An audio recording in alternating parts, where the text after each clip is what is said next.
felicidade de estar aqui participando desse congresso. Com todo respeito aos alunos que são de outras instituições que estão visitando a Facos, eu me dirijo para os alunos da Facos, que eu tenho um carinho muito especial por essa instituição. Eu tenho muitos amigos aqui. O professor Cristiano foi meu colega de mestrado, tivemos 2 anos juntos em Santa Cruz do Sul. O professor Jarbas, que já se tornou um amigo, assim como o professor Marcelo. A professora Patrícia Alteral, que foi minha professora. A professora Patrícia, ela toma formol de manhã, né?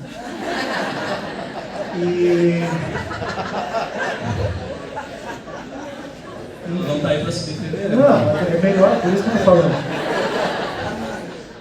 Mas dizer que fiquei muito feliz pelo fato da Facos ter atingido o status de centro universitário. Eu já estava publicando e postando a hashtag também, que eu também queria um centro universitário no Osório. E dizer que eu fico muito feliz de estar participando desse evento da Integral, que o Felipe Ernesto tem muito bem conduzido, e ainda mais um evento com lotação máxima, né? Isso demonstra a excelência que vocês já atingiram aqui no litoral. Bom, o meu tema hoje é falar, como o professor Jarbas já adiantou, da alienação parental, mas de um modo diferente. Eu vou mostrar a linha do tempo de um dos processos que eu tenho no escritório, claro que preservando nomes e possibilidades de identificação, que é um dos tantos que a gente se depara com uma alienação parental num nível que já atingiu o nível grave. E a grande certeza que a gente tem na caminhada do direito de família é que um final de um relacionamento não é algo fácil de lidar. Porque num relacionamento afetivo a gente mostra o nosso melhor, mas também mostra o nosso pior. Se todos nós tivéssemos todas as boas vontades e paciência que temos no início, ou usássemos 10% dela no final de um relacionamento, nós teríamos com certeza uma proteção maior às crianças e adolescentes que estão envolvidos. Porque não pensem que em uma dissolução de um casamento ou em uma união estável que não tenha filhos, também não existe sofrimento. Claro que existe. Porque quando o casal não tem filhos, esse litígio ele é direcionado ao patrimônio. E permanecer vinculado pelo litígio é uma forma doentia de permanecer vinculado, mas mesmo assim é permanecer vinculado. Então, se ela não me quer mais, ela não vai mais colocar as roupas que eu gosto. Quando a gente sair, ela não vai colocar o vestido a vácuo, né? Hoje as gurias vão para a festa do vestido a vácuo. Ela não vai colocar o perfume que eu gosto, mas como ela me deixou e eu estou muito chateado com isso, ela no mínimo vai ter que colocar um terninho para me encontrar numa sala de audiência. Então, é uma forma doentia de permanecer vinculado? Mas é permanecer vinculado pelo processo. E o que eu quero mostrar para vocês é que muitas vezes no ensino tradicional jurídico formou profissionais que eram meros espectadores desse litígio, sendo que cada um de nós tem uma responsabilidade transformadora em todos os casos que passam pelas nossas vidas, seja na carreira pública ou na carreira privada. E quando um casal tem filhos, essa dificuldade se expressa na questão da guarda e principalmente na alienação parental. A alienação parental a gente pode defini-la como uma patologia do amor, porque não quer dizer que o final do relacionamento possa se transformar num vínculo doentio, mas a má administração de um final de um casamento ou de uma união estável pode sim se transformar num vínculo doentio. Então a gente começa agora a trazer esse caminhar de um processo, primeiro trazendo o conceito da alienação parental, que o conceito da alienação parental ele está no artigo 2º, ele está em erro de citação, o artigo 2º da Lei 2.318, que é uma lei de 26 de agosto de 2010, veio trazer para o mundo jurídico a alienação parental. A alienação parental acontece desde há muito tempo. A única questão é que ela não tinha nome. E tenho a certeza que em qualquer dissolução de relacionamento que tenha filhos, em algum grau ela existe. Não conheço nenhum divórcio ou dissolução de união estável com filhos que não tenha em algum grau alienação parental. E A grande problemática que é antes de 2010, quando nós falávamos em alienação parental nos processos, inclusive aqui no Rio Grande do Sul, muitos juízes diziam, não, isso é papo de psicólogo, isso aí não é jurídico.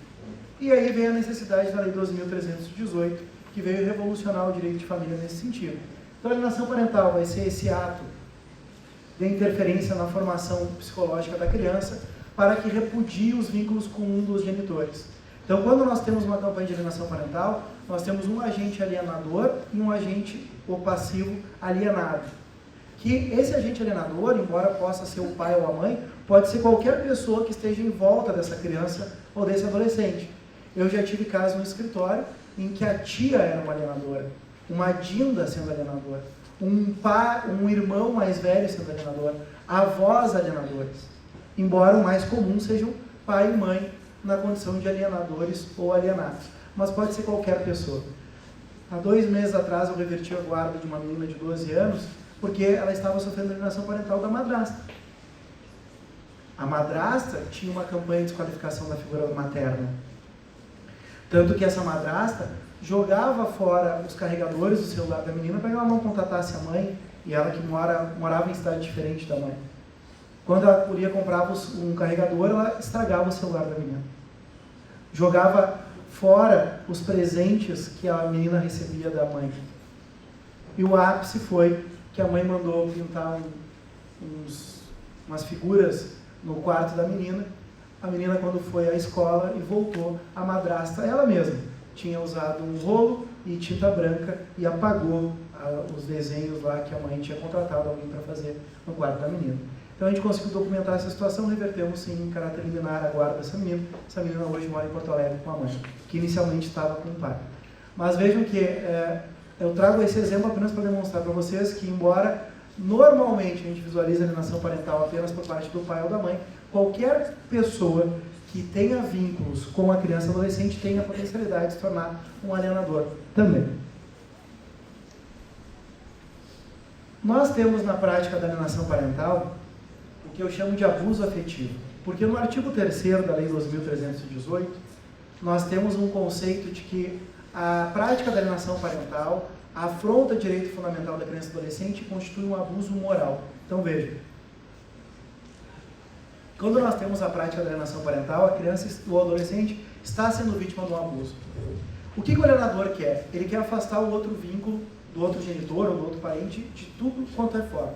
Ele quer, ao fim e ao cabo, transformar um filho órfão de um pai vivo. Tanto que eu tenho um processo que eu fui constituído há 6 meses atrás, em que na perícia, o menino que já está há 3 anos e meio sem visitar o pai, porque a mãe impede, ele disse para o perito do juiz, o meu pai morreu. E o perito disse, não, teu pai não morreu, teu pai esteve aqui ontem. E o menino disse, não, meu pai morreu no acidente de carro. Então, nesse caso, nós temos uma alienação parental consolidada. E aqui nós vamos verificar quais são os meios que a gente tem para evitar que esse quadro se estabeleça. Aqui a gente começa a relatar um dos processos do meu escritório. Nós tivemos um casal que iniciou a união estável em 2005 e em dezembro de 2007 nasceu o Pedro, que é o filho desse casal. Ele era professor universitário, ela é estudante da mesma universidade, não do mesmo curso, começaram a namorar, passaram a morar juntos.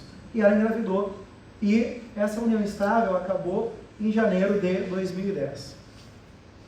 Por causa de uma série de brigas e detalhe. A alienação parental ela não começa após o final do relacionamento.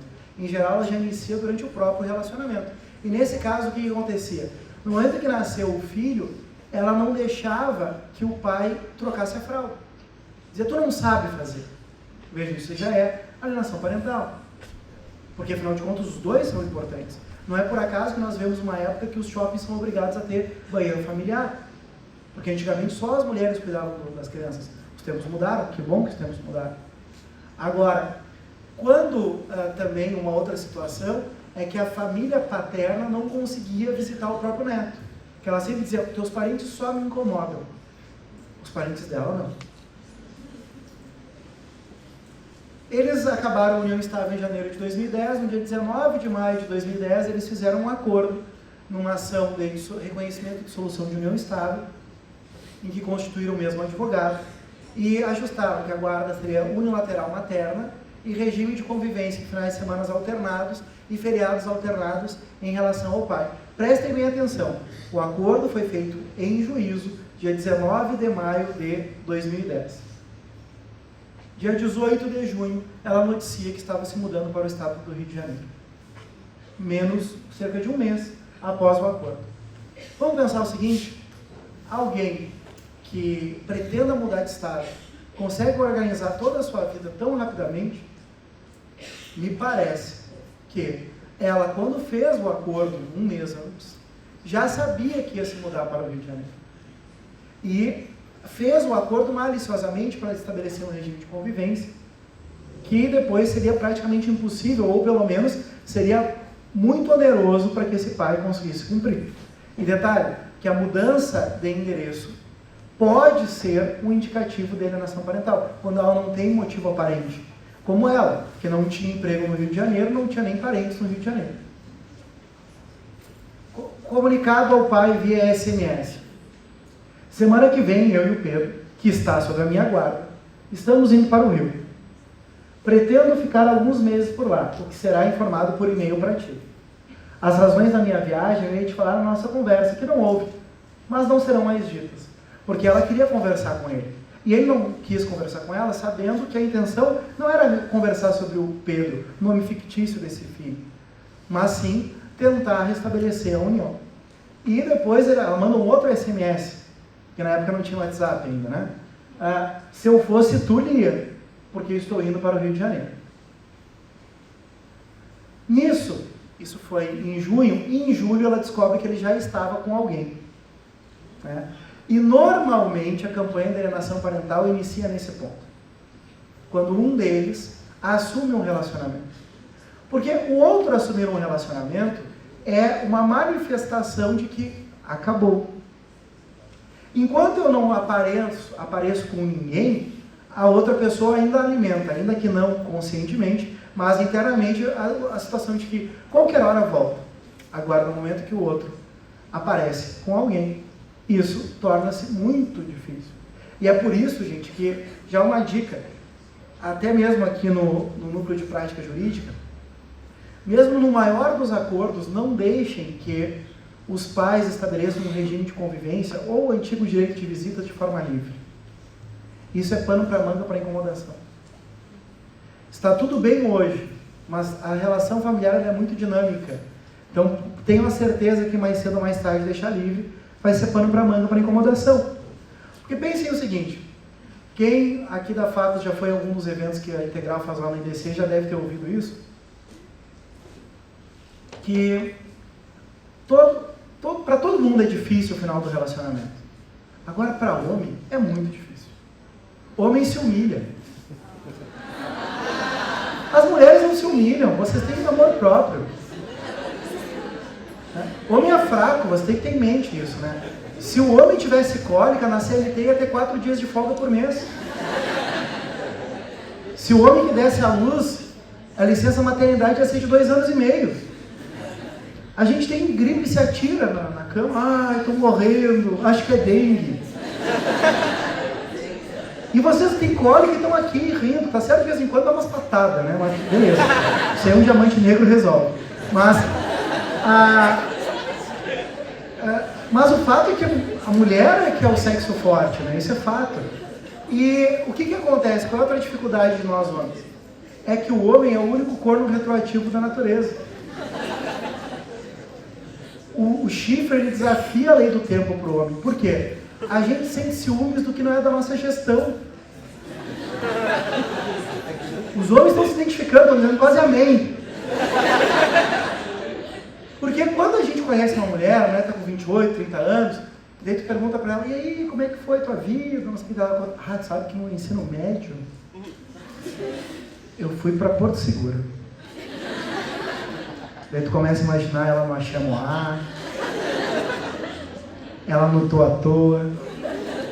Quando tu imagina essa mulher na Ilha de Aquários, que é uma escuridão, chega a doer fisicamente. Dói, né? Então assim, a gente tem ciúmes do passado. O que dirá quando tu acaba um relacionamento e ela está com outro? Porque a nossa ex também tem sempre a mesma regra, né? Ela sempre melhora depois que acaba o relacionamento. Nós, homens, a gente engorda, fica pior. A mulher não, a mulher fica maravilhosa depois do final do relacionamento.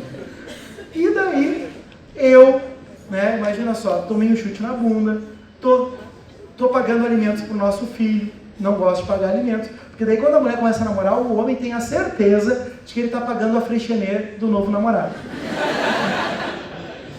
E daí eu já estou mal resolvido com aquilo. Daí ficou lá no acordo, visitação livre. Beleza. Sábado, 9h30 da noite. Eu bato na casa dela. Ela vai abrir e vai dizer: Conrado, o que tu tá fazendo aqui? Eu digo: vim visitar as crianças. Ela vai dizer: Conrado, seu maluco, sábado, 9h30 da noite, isso não é hora. É sim, foi o juiz que disse: livre. Então veja, é pano para manga para incomodação, tem que deixar o mínimo estabelecido. Até para conseguir cumprir depois, até de modo forçado, se for o caso. Então, normalmente, quando um homem estabelece um novo relacionamento, é o estopim da alienação parental. Aqui já foi desde o início do relacionamento. Dos dois, né, do casal. Mas no momento em que ela descobre que ele já anda passeando em Porto Alegre de mão dada com outra, e o que é pior, que já estava meio que tentando apresentar o menino para a nova namorada, ela manda esse SMS dia 19 de julho. Já te disse que ela nunca será bem-vinda em qualquer situação em relação ao Pedro. E tu também não é bem-vindo. Convivo com a tua presença por obrigação e por respeito ao meu filho. Então nós já começamos aqui a intensificar a situação da alienação parental. 31 de agosto de 2010 ela comunica que vai ficar em definitivo ao Rio de Janeiro. O que ele começa a fazer? Ele começa a se organizar, aproveitar as promoções de passagem, e de 15 em 15 dias ele vai para o Rio de Janeiro para ficar com o filho. Né? Então olha a despesa, né? Considerando que hospedagem no Rio de Janeiro não é barata, mas ele vai e começa a organizar nesse sentido. Só que isso nós já estamos agora em 29 de janeiro de 2011. Ele, como é professor da área da informática, começou a estabelecer com ela alguns momentos durante a semana que ele falava com o filho via Skype. Só que nesses momentos, de vez em quando, a nova namorada estava junto. E ela, a ex-mulher, tem um pequeno surto e manda um e-mail para ele. Não quero que quando tu fale com o Pedro, tu fale da Marcela para ele. Marcela é a nova namorada. Se tu coloca ele em contato com ela durante as visitas, o problema é teu. Acontece que quando tu fala com o Pedro na internet, tu está dentro da minha casa. E essa pessoa nunca vai ser aceita na minha casa, nem nas minhas comemorações, nas comemorações que envolvem o Pedro. Não importa o tempo que passar. Já te deixei bem claro. Então, por favor, respeite a minha casa. Obrigado. Esse obrigado é aquele... né? Beleza. O que nós já visualizamos aqui? Artigo 2º, parágrafo único. Esse parágrafo único do artigo 2º, ele apresenta um rol exemplificativo de práticas de alienação parental. E a partir do que nós já visualizamos até esse momento, até janeiro de 2011, nós já conseguimos identificar alguns incisos.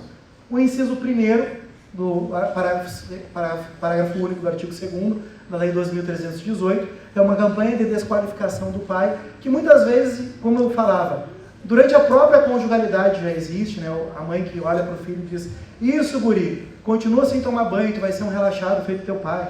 Né? Então isso é campanha de desqualificação também. E não pensem que às vezes é só a verbalização, porque a alienação parental também é nas entrelinhas. Então quer dizer que a bonita da tua mãe não pode fazer isso contigo? Vejam, então às vezes é na entonação, muitas vezes, que tu tem a situação da alienação parental. Inciso 2º, dificultar o exercício da autoridade parental. A autoridade parental é o novo termo para se referir quanto ao poder familiar. Está no artigo 1630 e seguintes do Código Civil, antigo pátrio poder, agora transformado em poder familiar, e que as modernas legislações têm chamado de autoridade parental. Eu, no meu último livro, eu trabalho que esse termo ainda continua equivocado, que o mais adequado seria função parental. Porque hoje criar filhos se dá muito mais que uma relação horizontal do que vertical. Não se faz mais educação pelo medo, e sim pelo diálogo. Então, por isso que eu penso que o mais adequado seria uma alteração no nome do instituto. Enfim. Também nós temos até agora a aplicação do inciso 7º do parágrafo único do artigo 2º, porque houve a mudança para domicílio distante para afetar o vínculo entre o pai e o filho. Até setembro de 2011, esse pai se organizou e conseguiu fazer uma convivência intensa com o filho, quer indo até o Rio de Janeiro, quer estabelecendo uma situação, porque ele até, inclusive, muitas vezes pegava o guri no Rio, olha a despesa, trazia para Porto Alegre, passava o final de semana e levava de novo para o Rio de Janeiro. E até setembro de 2011 isso funcionou bem. Só que no momento em que a ex-mulher descobre que a namorada, a Marcela, se torna companheira, ela diz assim: ah, é? Tu quer morar junto? Então faz o seguinte, nós vamos fazer o que o juiz disse, então tu vai vir só, o Pedro não vai mais para Porto Alegre. Tu vai ficar com ele apenas no Rio, só para sacanear. Ele me consulta a primeira vez, lá em setembro de 2011. O que eu expliquei para ele? Que ele estava sendo vítima de alienação parental, que ele nunca tinha ouvido falar. Falei da importância de a gente tentar uma mediação com essa mãe lá no estado do Rio de Janeiro para tentar fazer uma composição extrajudicial. E já alertei até onde poderia chegar a alienação parental. Que a alienação parental começa leve, depois moderada, que quando já tem uma ruptura na comunicação ou numa situação de dificuldade de exercício da convivência familiar, e uma última situação, a falsa denúncia de abuso sexual. Então já alertei esse pai de que isso poderia acontecer. E ele disse: não, imagina, ela nunca faria isso. Aqui nós já temos, então, neste ponto, a aplicação do inciso 3º, que é dificultar contato com o pai. Inciso 5º, dificultar o exercício regulamentado de convivência familiar, porque ainda tinha algumas oportunidades que ele pegava o avião em Porto Alegre, chegava no Rio, quando ele estava na rua da genitora, ela mandava uma mensagem dizendo: ah, esqueci de te avisar, eu não vou estar no Rio esse final de semana. Ele voltava para Porto Alegre. Inciso 5º, omitir informações pessoais relevantes sobre a criança, inclusive escolares, mudança de endereço. Mudança de endereço eu já falei. Mas omissão de informações médicas escolares, o que acontecia? Nessa altura do campeonato, ele não sabia onde é que o filho estudava. Esse menino tinha um pediatra muito bom em Porto Alegre, que parou o acompanhamento, porque não mais passou a vir a Porto Alegre. Março de 2012. O que aconteceu em março de 2012? Porque ele estava com dificuldade, mas estava conseguindo ver o filho de vez em quando. O pai, lá na dissolução da União Estável de 2010, comprou a parte do apartamento da ex-companheira. E reformou esse apartamento, que a reforma acabou em março de 2012. E, quando terminou a reforma, ele passou a morar com a Marcela, sua nova companheira, com o apartamento onde ele tinha morado com a genitora do Pedro. Quando ela descobre isso, aí deu. Para não dizer outra coisa. O contato entre o Pedro e o seu pai é totalmente interrompido. Ela não atende mais o telefone. Ele vai algumas vezes até o Rio, ninguém atende a porta. Ela não responde e-mail. Então, a partir disso, a retaliação atingiu seu nível quase máximo. Ele me consulta novamente. E eu digo: olha, tu vai ter que tomar alguma atitude. Como nós sabíamos que ela já tinha constituído um advogado, e eu consegui, por meio de alguns amigos em comum, embora esse advogado que ela constituiu não fosse especializado em direito de família, que isso é muito preocupante, eu consegui localizar o advogado dessa mulher. E eu disse: olha, vamos encaminhar para mediação. Eu teria que ajuizar a ação, não vou ajuizar a ação se a gente tentar. Essa enrolação demorou umas 3 semanas. Nesse meio tempo, houve a Páscoa de 2012. Porque como eu já tinha feito contato com o advogado, acho que o advogado disse para ela: dá uma amenizada, deixa o cara ficar um pouco com o guri. E o que aconteceu? Na Páscoa, esse menino, o Pedro, ele é alucinado por super-heróis. adora. Tanto que a principal brincadeira entre o pai e o filho é essa. Eles inclusive inventaram nas suas brincadeiras um super-herói próprio, que eles desenham e brincam e tem personagens da brincadeira dos dois. Esse pai leva uma cesta de Páscoa para o filho, toda de ovos com super-heróis, e faz uma combinação com o menino. Pedro, tu vai combinar com o papai que tu vai comer um ovo por semana. Eu sei que tu está ansioso para acessar o brinquedo que tem aí dentro, mas o pai confia em ti e tu vai fazer isso, não é muito chocolate. 15 dias depois ele vai visitar o filho e numa conversa lá no meio da brincadeira, e aí filho, tá fazendo o que tu combinou com o papai, de comer um ovo por semana? Ele disse, não papai, acabaram os ovos. Ele disse, não filho, tinham 8 ovos, tu não conseguiria comer tanto chocolate em 2 semanas e tu não cumpriu o que nós combinamos. Não papai, é que acabou mesmo. Não, mas como acabou? Ah, é que a mamãe derreteu os ovos. Ela derreteu os ovos da criança. Por quê? Segundo ela, para fazer um bolo.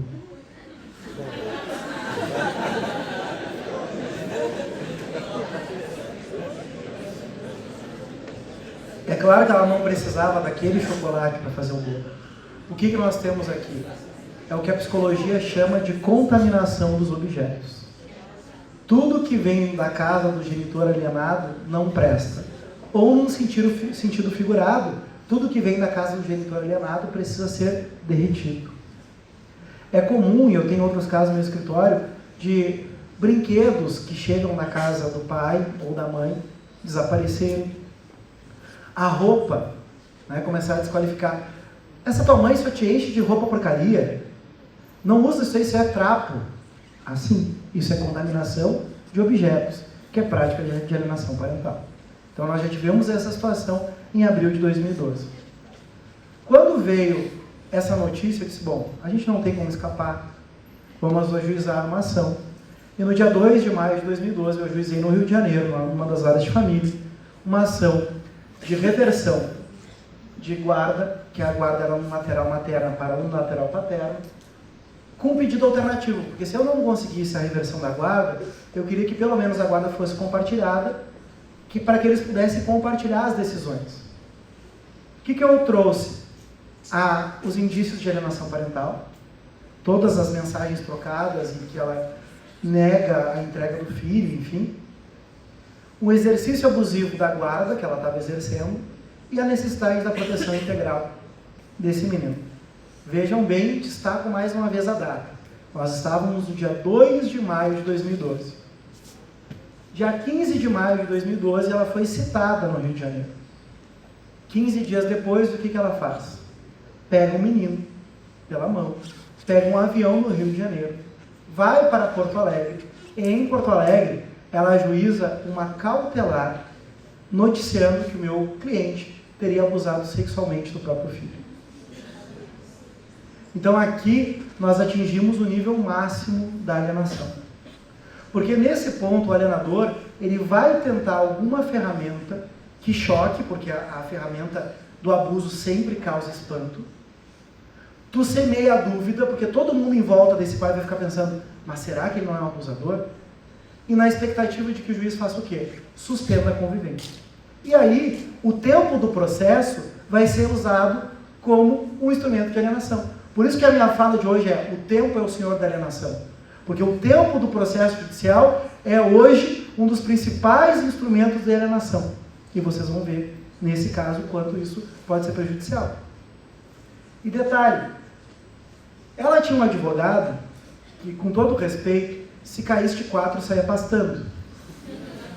Porque ele ajuiza uma cautelar incidental num processo já findo.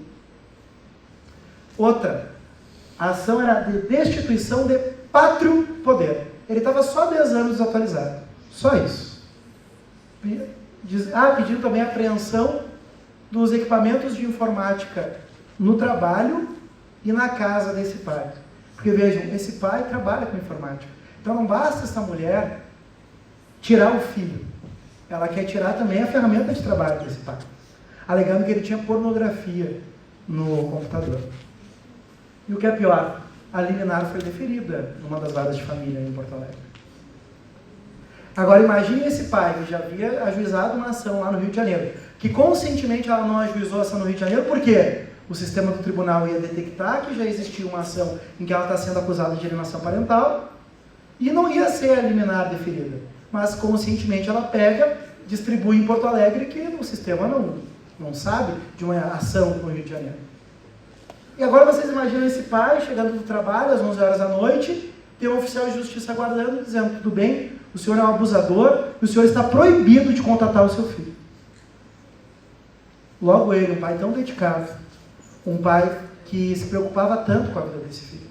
E detalhe, quando existe a falsa denúncia de abuso sexual, qual é a ferramenta do alienador? É a implantação de falsas memórias. Qualquer adulto, inclusive, está suscetível à implantação de falsas memórias. Porque há alguns anos atrás, há muitos anos, quase 35 anos atrás, foi feita uma pesquisa na Europa, em que na Inglaterra houve um acidente aéreo em que um avião caiu num prédio. E não houve registro de imagem nem de fotografia do avião caindo. Só que todo mundo, depois de um acidente, ouve falar que pode criar uma falsa memória quando ouve falar. Foi feita uma pesquisa só com universitários e a pergunta era a seguinte: você viu a imagem do avião caindo no prédio? 70% dos entrevistados disse sim. Ninguém viu. Isso é falsa memória, que nós adultos estamos suscetíveis. Agora imagine uma criança, que quem tem criança por perto sabe muito bem, que ela não tem localização temporal, que muitas vezes pergunta: quantos dias eu preciso dormir para chegar no meu aniversário? Imagine uma mãe ou um pai, pode ser um pai que faça isso, que vai contando uma história, vai contando de novo, daqui a pouco a criança não sabe mais o que é mentira ou o que é verdade. Pode passar? No que ela se baseou? Em um atestado médico e um atestado psicológico.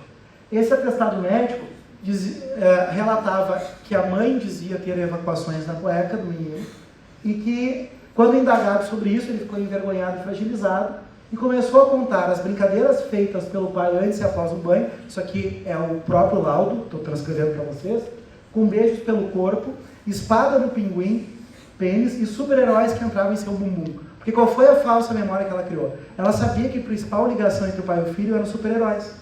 Ela implantou uma falsa memória de que o menino estava sendo abusado pelo próprio pai, com os super-heróis sendo introduzidos no menino.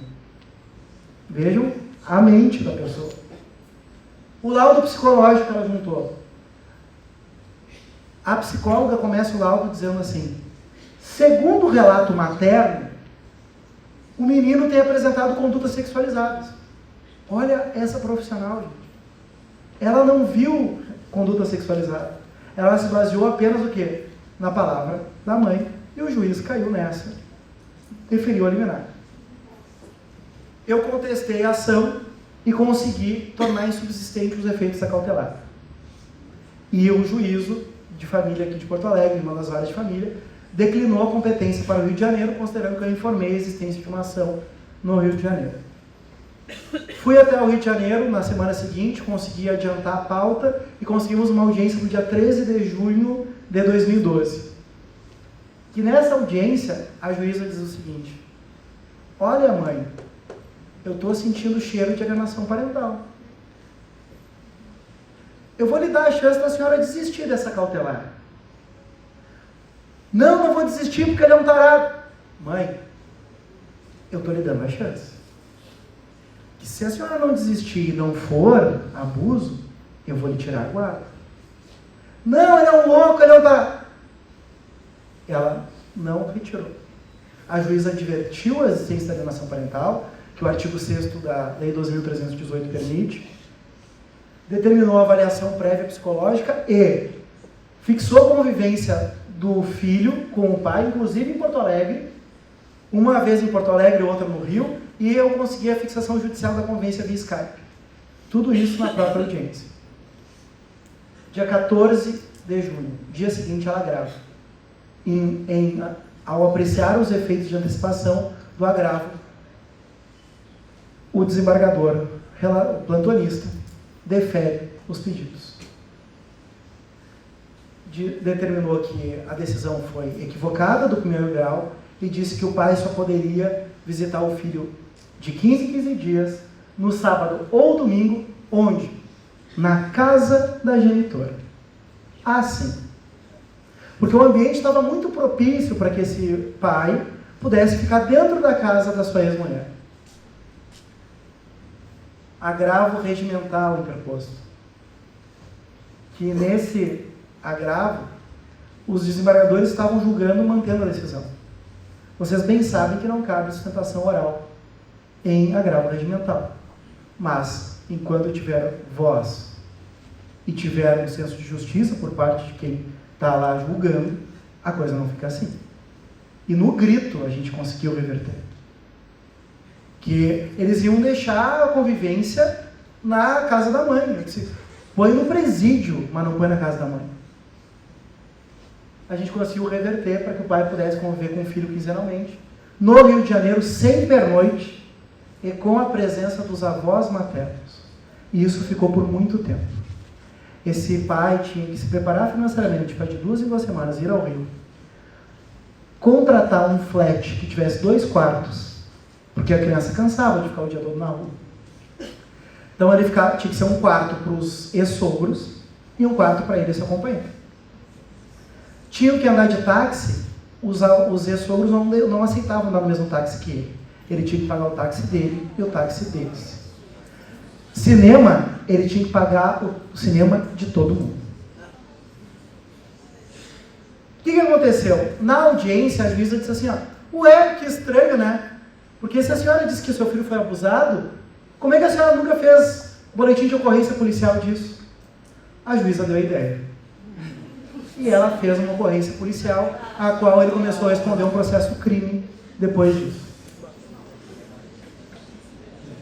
Segundo semestre de 2012, a avaliação prévia psicológica feita perante a equipe do Tribunal de Justiça do Rio de Janeiro. Quanto ao menino, não apresentou alterações comportamentais que condizente com pessoas, com crianças vítimas de abuso.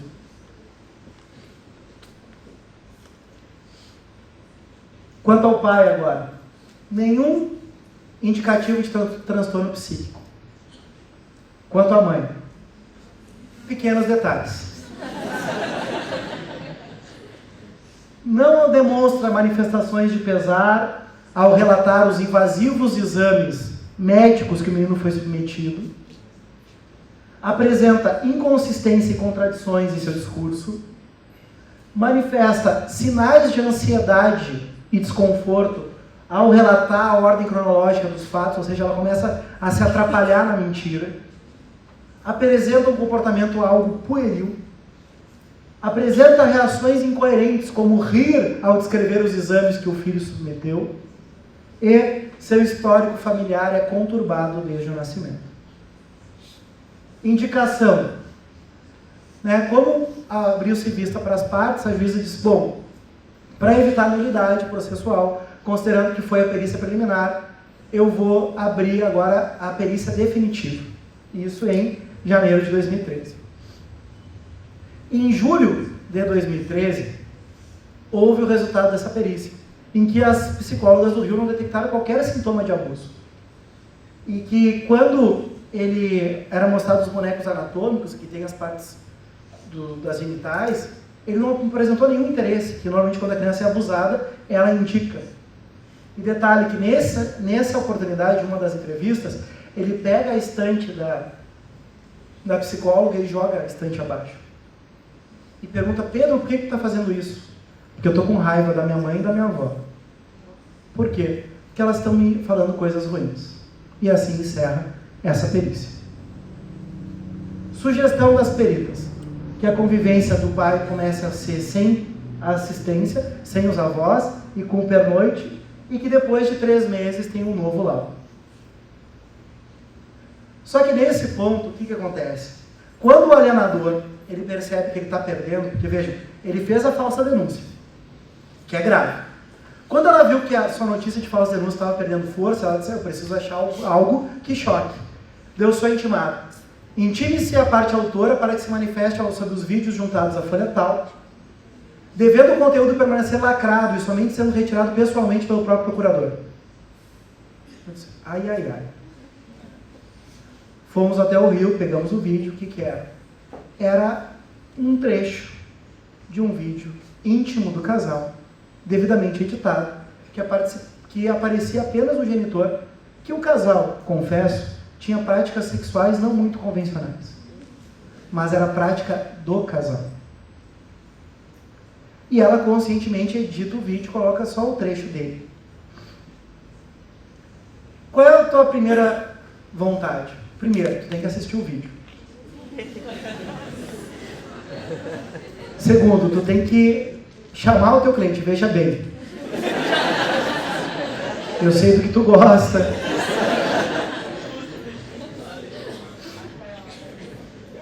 E a vontade, porque ele disse assim, Conrado, se ela juntou esse vídeo, eu tenho mais 5 CDs de vídeo só dela. A vontade é de tu fazer o quê? Vamos juntar todos esses vídeos, só que se eu fizesse isso, o processo ia virar o sexy hot. E detalhe, eu ia cair na armadilha que a alienadora queria. Ela queria desviar, como a perícia não lhe foi favorável, ela queria desviar o ponto do processo para isso. Daí tu tem que controlar a emoção do teu cliente. Fiz uma petição bem sucinta dizendo, quanto ao vídeo juntado às folhas tais, pugna-se pelo desentranhamento, porque trata-se de questão estranha aos presentes autos. Se não for esse o entendimento do juízo, que ele seja oportunizado a juntada de outros 5 CDs que demonstram que este comportamento era habitual durante a união estável. Então, nós conseguimos parar por aí. Mas é claro que o meu processo ficou conhecido no Rio. Ah, o senhor é aquele processo do vídeo? Que é claro que todo o cartório assistiu.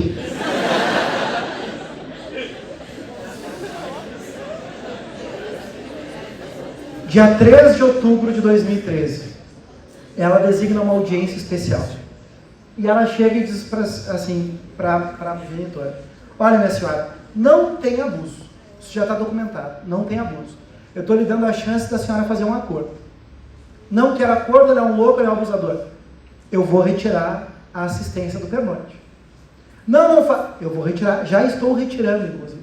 E amanhã o menino já pode pegar o menino na sua casa e levar para Porto Alegre. Ele vai levar o menino, inclusive, para Porto Alegre. Faz quase 2 anos que esse menino não vai para Porto Alegre. E ela ainda combina. Não, então faz o seguinte, não pega ao meio-dia, pega às 5. O que acontece? Na mesma noite, eu voltando para Porto Alegre, de avião com a minha sócia, comemorando a vitória, a genitora agrava e a desembargadora plantonista dá provimento liminar ao agravo. Dizendo que a decisão da juíza de primeiro grau foi premeditada. E permanecendo a convivência sem pernoite com a assistência dos avós. 18 de dezembro de 2013. Última sessão do tribunal. Aí a gente conseguiu reverter a decisão e pela primeira vez ele pôde ter a visitação sem assistência e ter o direito de o filho vir para Porto Alegre. Ano novo de 2014. Foi a primeira vez em quase 2 anos que o avô viu o seu neto. Que o avô estava portador de uma doença grave que não podia pegar avião. Foi a primeira vez em 2 anos que esse avô pôde passar um momento com seu neto. Então vejo a alienação parental atingindo muito mais do que o pai, mas sim todo o núcleo familiar paterno. Junho de 2014, nova avaliação, indicando que a guarda deveria ser compartilhada quanto às decisões, que a guarda física deveria ser por hora materna, ampla visitação paterna, inclusive vindo para Porto Alegre, e nova avaliação depois de 5 meses. Nós nos manifestamos dizendo que era um absurdo continuar com novas avaliações, o menino já tinha se submetido a 8 avaliações e que o tempo estava sendo um instrumento de alienação. Despacho da juíza, agosto de 2014, mantendo por hora a convivência com a mãe, a custódia física com a mãe, mantendo a convivência com o pai, inclusive em Porto Alegre, via Skype, dando o direito para ele poder vir para Porto Alegre todos os finais de semana com o pai, estabeleceu o período de férias e nova avaliação em dezembro de 2014. Essa avaliação em dezembro de 2014 teve qual? O resultado mudou. Guarda compartilhada, mas com custódia física paterna. Tratamento psiquiátrico compulsório em todos. E detalhe que nessa avaliação, a psicóloga pergunta: mas Pedro, por que tu falou lá na primeira vez que o teu pai tinha feito aquilo? Ah, porque aquilo eram coisas que minha mãe me dizia. E detalhe que a psicóloga disse assim, antes de fazer essa pergunta, diz assim: como é que o teu pai colocava os bonecos no teu bumbum? O menino coloca o boneco no cinto e sai caminhando e rindo. Ou seja, ele nunca foi submetido a uma situação de abuso. Porque se ele tivesse sido abusado, ele ia simular justamente a situação de abuso. E detalhe, daí ele só diz, e diz várias vezes na perícia: eu quero ir para Porto Alegre, eu gosto mais de Porto Alegre. Daí a psicóloga diz: mas por que tu quer ir para Porto Alegre? Porque tem meu pai e porque tem churrasco. Daí a perita disse: mas Pedro, tem churrasco também no Rio. Ele, mas não chega aos pés de Porto Alegre. Aqui vejam, esse processo ainda não houve designação de audiência de instrução. E a gente ainda precisa da instrução para ter o julgamento.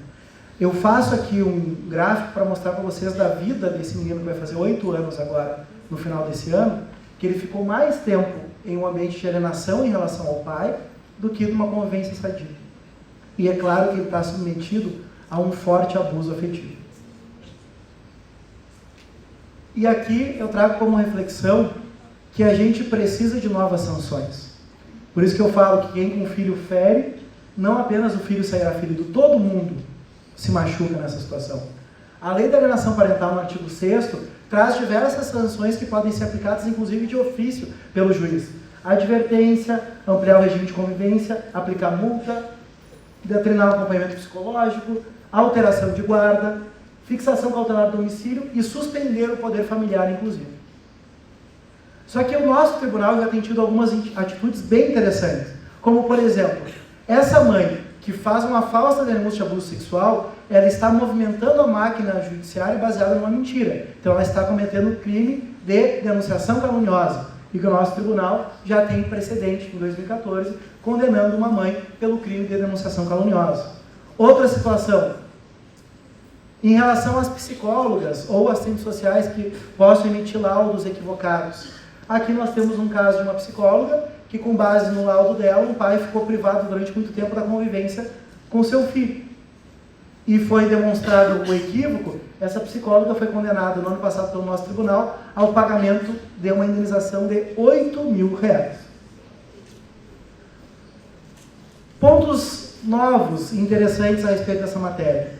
Nós tivemos no final do ano passado a alteração do Código Civil pela Lei 13.058, que estabeleceu a guarda compartilhada enquanto regra. Eu sou muito favorável à guarda compartilhada e tenho certeza que a guarda compartilhada, ela diminui a incidência de alienação parental. Porque a guarda unilateral, ela potencializa o litígio. A guarda unilateral faz com que o guardião, enquanto detentor de um exercício exclusivo da autoridade, faça o que bem entender, exerça uma verdadeira tirania em relação ao filho. E por isso que eu, em janeiro desse ano, lancei, que foi a primeira obra no Brasil, comentando a Lei 13.058, que é o livro da editora Saraiva, meu 5º livro, que é a nova Lei da Guarda Compartilhada. Inclusive o pessoal do diretório tem alguns exemplares aí à disposição de vocês ao final, até para que a gente possa autografar. E o que é interessante? Que até então o nosso tribunal dizia o seguinte: sem acordo não existe guarda compartilhada. E eu fui escrevendo, na esperança de que algo acontecesse. Decisão da 8ª Câmara Civil, agora de abril de 2014, desembargador Ricardo Lins Pastio, em uma situação em que se disputava uma guarda compartilhada em ambiente de litígio. Palavras do julgado. Embora já tenham manifestado no sentido de que, para a fixação da guarda compartilhada, seria necessária a existência de um bom entendimento entre os genitores, diante da alteração legislativa e que estabeleceu esse arranjo como regra no nosso ordenamento jurídico, inviável apenas na hipótese de um dos genitores não estar apto no exercício da guarda ou manifestar expressamente que não deseja. O que não se trata no caso dos autos, porque os dois tinham interesse na guarda. E diante das particularidades do caso em exame, estou revendo meu posicionamento para acolher o ensinamento do insigne membro do IBDFAN, Dr. Conrado Paulino da Rosa, enfim. Daí ele usou um trecho do meu livro para mudar o entendimento aqui do Tribunal do Rio Grande do Sul, aplicando a guarda compartilhada no ambiente de litígio. Porque o que eu trago no livro? Que condicionar o acordo para o compartilhamento da guarda seria premiar o litígio. Porque se eu quero me vingar da minha ex, e eu não quero compartilhar a guarda, eu justamente não vou fazer acordo para que a guarda seja minha. Porque a guarda sempre serviu como um troféu. Ou vocês nunca ouviram a frase, eu ganhei a guarda do filho?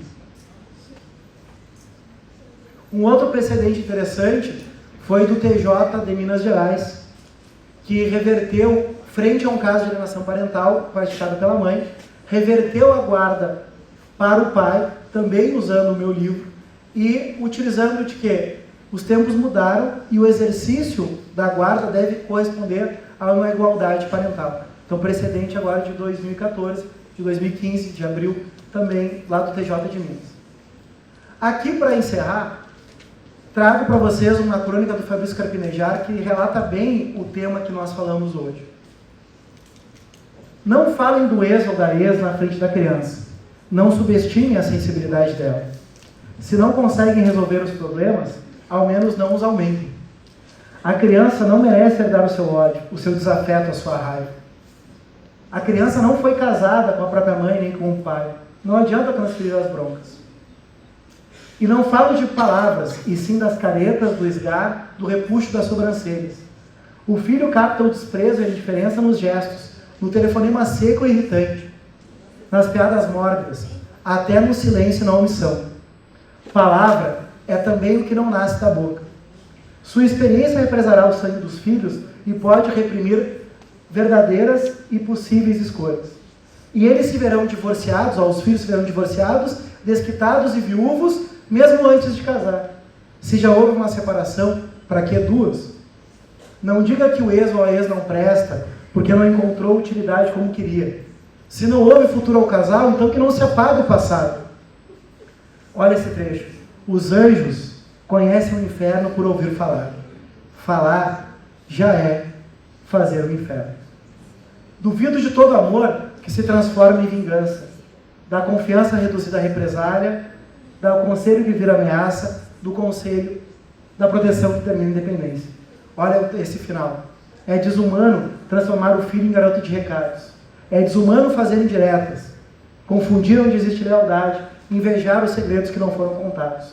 Toda guerra é suja, ainda mais a psicológica, onde crianças são usadas como escudo humano para parcelar dívidas. Meus amigos, vejam que, infelizmente, não trouxe o final feliz daquele processo. Mas tenho a certeza que o trabalho interdisciplinar que foi desenvolvido nesse processo, porque a resposta nessas demandas não está no direito, e sim no serviço social e na psicologia, vai trazer um futuro diferente para esse menino. E chamo aqui cada um dos senhores à sua responsabilidade. Vocês, quer aqui no Gabinete de Assistência Judiciária da Facus, quer no Gabinete de Assistência Judiciária das entidades, das universidades que vocês estudam, quer no seu estágio, cada um de vocês exerce um papel significativo. Cada um de nós é capaz do que se chama de contágio emocional. Não é por acaso que quando a gente encontra uma criança, pode ser no ônibus, na rua, é difícil que não consiga ficar sem dar um sorriso para a criança, na expectativa que ela também nos responda. Isso é contágio emocional, que cada um dos senhores é capaz de realizar. Tenho a certeza que o acolhimento de uma pessoa que passa por um processo de família, o acolhimento que cada um de vocês pode fazer, vai ser muito melhor do que qualquer sentença que possa haver nesse caso. Empoderem-se da capacidade de uma humanização do direito. Estudar direito não é simplesmente decorar a vademecum. Estudar direito não é simplesmente ler todos os doutrinadores. Estudar direito é, acima de tudo, exercer uma ética da alteridade. que é a capacidade de se colocar no lugar do outro. Tenho a certeza de que se vocês exercitarem essa capacidade todos os dias da carreira dos senhores, que não se constrói o currículo depois da faculdade, ele já está em formação, cada um de vocês vai sair não apenas com a contraprestação financeira dos seus honorários ou subsídios na sua conta corrente, mas com a satisfação de poder ter dormido com a concretização da justiça. Se vocês ingressaram nos bancos acadêmicos, é porque vocês estão incomodados com o que está lá fora. E a única profissão, a única carreira que é capaz de mudar o que está lá fora é a carreira jurídica. Seja pelo viés privado ou pelo viés público. Empodere-se dessa capacidade. Tenho a certeza que o presente não é por acaso que tem esse nome. O passado a gente não tem controle, o futuro a gente não sabe como é que vai ser. O presente é algo que a gente ganha todos os dias de fazer a diferença. E espero que todos os dias vocês possam fazer a diferença em todo mundo que se aproximar de cada um dos senhores. Deixo os meus contatos à disposição. Eu tenho um blog na internet que é atualizado diariamente com notícias sobre direito de família e sucessões. Tem uma fanpage no Facebook, tem Instagram, enfim, todas as formas de contato. Espero, sinceramente, que esses 2 dias sirvam como um gás na vida de vocês. De saber que não existe almoço grátis. Que tudo que vem fácil, vai fácil.